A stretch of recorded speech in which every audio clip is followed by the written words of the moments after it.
La Sainte Bible, Louis II, introduction à la seconde épître aux Thessaloniciens.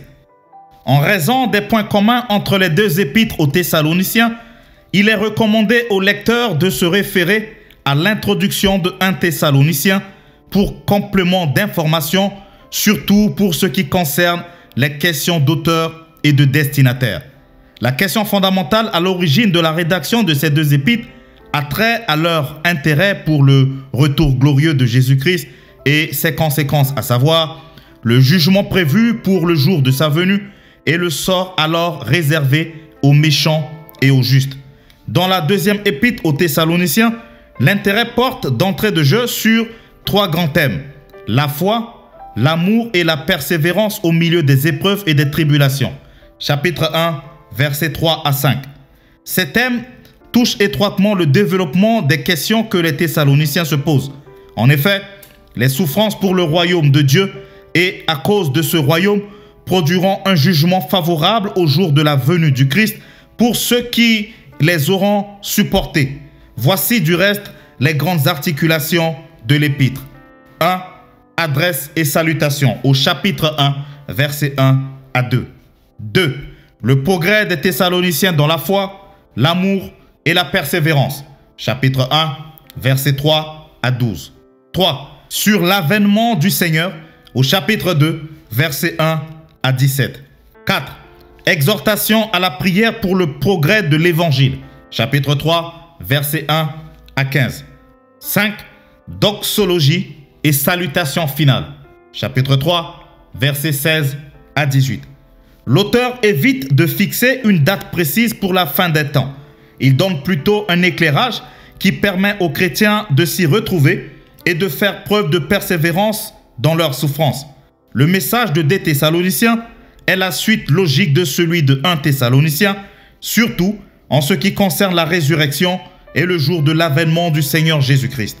L'apparente contradiction entre « Vous savez que le jour du Seigneur viendra comme un voleur dans la nuit » voire 1 Thessaloniciens au chapitre 5, versets 1 à 3 et « Que personne ne vous séduise, car il faut que l'apostasie soit arrivée auparavant » voire 2 Thessaloniciens au chapitre 2, versets 1 à 4 s'expliquerait si l'auteur des deux épîtres avait le souci de calmer les esprits de ceux qui croient que le jour du Seigneur est déjà là, empêchant les autres de mener calmement leur vie dans la foi et l'espérance.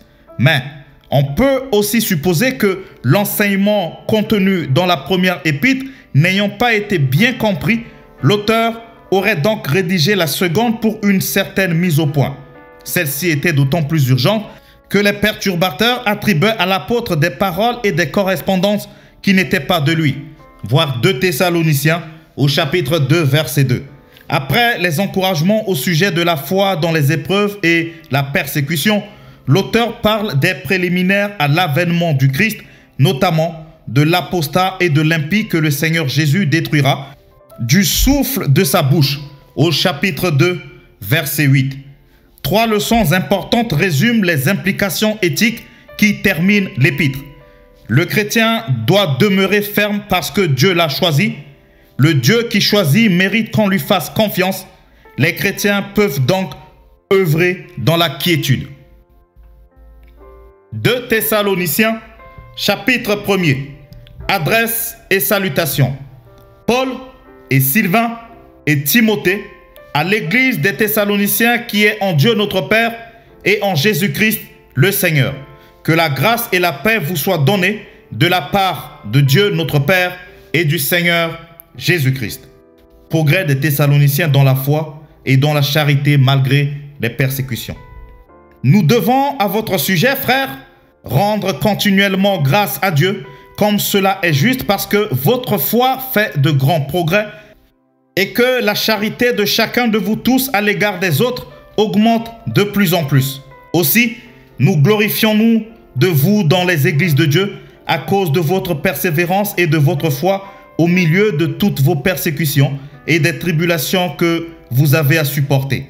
C'est une preuve du juste jugement de Dieu pour que vous soyez jugés dignes du royaume de Dieu pour lequel vous souffrez. Car il est de la justice de Dieu de rendre l'affliction à ceux qui vous affligent et de vous donner, à vous qui êtes affligés, du repos avec nous lorsque le Seigneur Jésus apparaîtra du ciel avec les anges de sa puissance au milieu d'une flamme de feu pour punir ceux qui ne connaissent pas Dieu et ceux qui n'obéissent pas à l'évangile de notre Seigneur Jésus.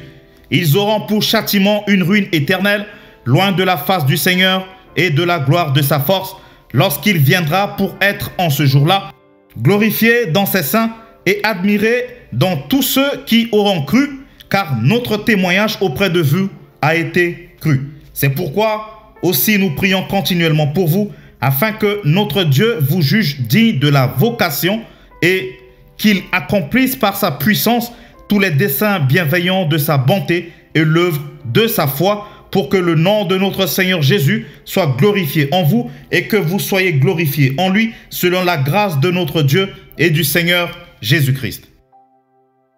2 Thessaloniciens, chapitre 2, sur l'avènement du Seigneur.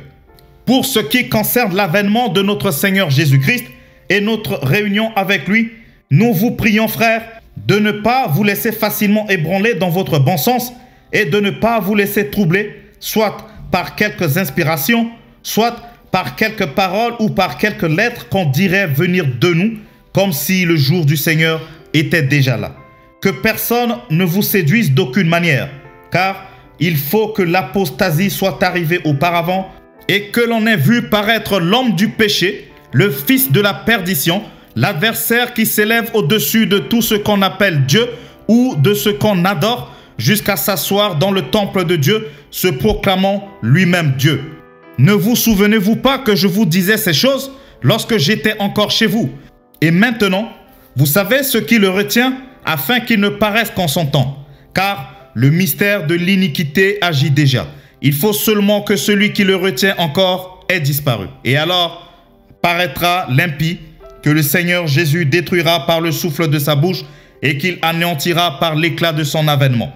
L'apparition de cet impie se fera par la puissance de Satan, avec toutes sortes de miracles, de signes et de prodiges mensongers, et avec toutes les séductions de l'iniquité, pour ceux qui périssent parce qu'ils n'ont pas reçu l'amour de la vérité pour être sauvés. Aussi, Dieu leur envoie une puissance d'égarement pour qu'ils croient aux mensonges, afin que tous ceux qui n'ont pas cru à la vérité, mais qui ont pris plaisir à l'injustice, soient condamnés. Pour nous, frères bien-aimés du Seigneur, nous devons à votre sujet rendre continuellement grâce à Dieu, parce que Dieu vous a choisi dès le commencement pour le salut, par la sanctification de l'Esprit et par la foi en la vérité. C'est à quoi il vous a appelé par notre évangile, pour que vous possédiez la gloire de notre Seigneur Jésus-Christ. Ainsi donc, frères, demeurez fermes et retenez les instructions que vous avez reçues, soit par notre parole, soit par notre lettre, que notre Seigneur Jésus-Christ lui-même et Dieu notre Père, qui nous a aimés et qui nous a donné par sa grâce une consolation éternelle et une bonne espérance, console vos cœurs et vous affermisse en toute bonne œuvre et en toute bonne parole. 2 Thessaloniciens, chapitre 3. Exhortation à prier pour le progrès de l'évangile, à s'éloigner de ceux qui vivent dans le désordre et à travailler paisiblement.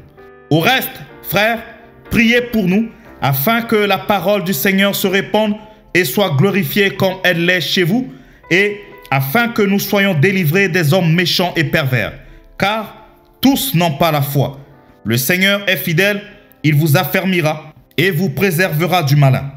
Nous avons à votre égard cette confiance dans le Seigneur que vous faites et que vous ferez les choses que nous recommandions. Que le Seigneur dirige vos cœurs vers l'amour de Dieu et vers la patience de Christ. Nous vous recommandons, frères, au nom de notre Seigneur Jésus-Christ, de vous éloigner de tout frère qui vit dans le désordre et non selon les instructions que vous avez reçues de nous. Vous savez vous-même comment il faut nous imiter, car nous n'avons pas vécu parmi vous dans le désordre. Nous n'avons mangé gratuitement le pain de personne, mais dans le travail et dans la peine, nous avons été nuit et jour à l'œuvre pour n'être à charge à aucun de vous. Ce n'est pas que nous n'en eussions pas le droit, mais nous avons voulu vous donner en nous-mêmes un modèle à imiter. Car lorsque nous étions chez vous, nous vous disions expressement, si quelqu'un ne veut pas travailler, qu'ils ne mangent pas non plus. Nous apprenons cependant qu'il y en a parmi vous quelques-uns qui vivent dans le désordre, qui ne travaillent pas, mais qui s'occupent des futilités. Nous invitons ces gens-là et nous les exhortons par le Seigneur Jésus-Christ à manger leur propre pain en travaillant paisiblement. Pour vous, frères, ne vous lassez pas de faire le bien. Et si quelqu'un n'obéit pas à ce que nous disons par cette lettre, notez-le et n'ayez point de communication avec lui afin qu'il éprouve de la honte.